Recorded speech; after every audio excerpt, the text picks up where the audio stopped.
नमस्कार दोस्तों, आइए सुनते हैं तमिल फिल्म ब्लैक का एक्सप्लेनेशन हिंदी में। यह फिल्म आई थी 2024 में और यह फिल्म एक साइंस फिक्शन हॉरर थ्रिलर है जो मुख्य रूप से पैरेलल यूनिवर्स और टाइमलाइन के कॉन्सेप्ट पर आधारित है। तो आइए सुनते हैं ब्लैक तमिल फिल्म का एक्सप्लेनेशन हिंदी में। यह कहानी वसंत यानी जीवा और उसकी पत्नी अरण्या यानी प्रिया भवानी शंकर की है। इसके पात्र हैं बसंत और अरण्या। शुरू करते हैं कहानी। बसंत और अरण्या एक विवाहित जोड़ा है जिनके रिश्ते में हाल ही में तनाव आया है। बसंत अपने गुस्से को नियंत्रित नहीं कर पाता तो अपने रिश्ते को सुधारने के लिए वे चेन्नई के पास एक सुनसान गेटेड कम्युनिटी में अपने नए बीच हाउस में सप्ताहांत की छुट्टियों के लिए जाते हैं, यानी वीकेंड में जो छुट्टियां पड़ती हैं उसके लिए जाते हैं। इस सोसाइटी में उनके अलावा और कोई नहीं रहता। सुपरमून कनेक्शन क्या है? उन्हें पता चलता है कि उस रात एक दुर्लभ सुपरमून घटना होने वाली है जो हर 60 साल में एक बार होती है। जानते हैं रहस्यमय घटनाएं और ब्लैक स्पॉट क्या है? वहाँ उनके पहुँचने के बाद उन्हें अजीबोगरीब घटनाएं महसूस होने लगती हैं। उनके घर के बाहर पड़ा एक गमला अचानक टूटा हुआ मिलता है। रात में आसपास की पूरी बिजली चली जाती है, यानी ब्लैकआउट हो जाता है। उन्हें सड़क पर एक ब्लैक स्पॉट मिलता है, एक अजीब गहरा अंधेरा पैच जिसे पार करने के बाद चीज़ें बदल जाती हैं।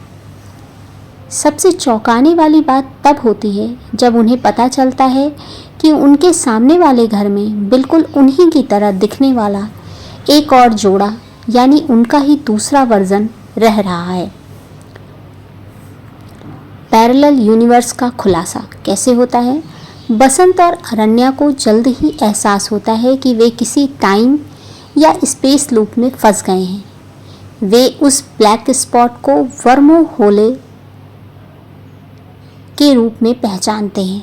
यह वर्म होले उन्हें पैरेलल यूनिवर्स की अलग अलग टाइमलाइन यानी समांतर वास्तविकता में ढकेल रहा है। मनोहर नाम के एक बूढ़े व्यक्ति जिसने 1964 में सुपरमून की रात ऐसी ही घटनाएं अनुभव की थी, उससे मिलकर बसंत को पता चलता है कि जिस ज़मीन पर यह सोसाइटी बनी है वहाँ पहले एक ब्रिटिश सीक्रेट लैब थी जहां 1941 में अजीबोगरीब प्रयोग हुए थे।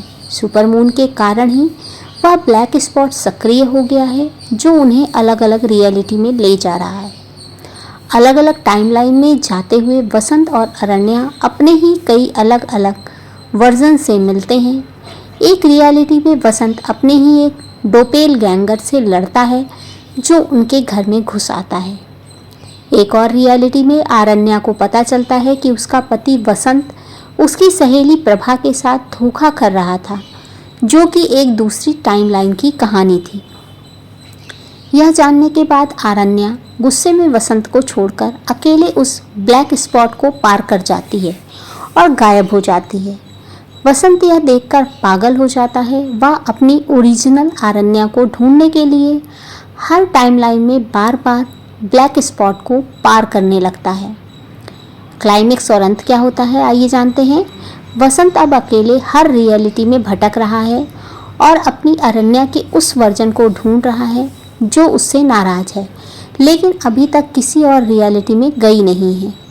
अंत में एक टाइमलाइन में वह अपने उस वर्जन को मारने का फैसला करता है जो अरण्या को चोट पहुंचा रहा है, ताकि वह खुद उस टाइमलाइन में अरण्या के साथ रह सके।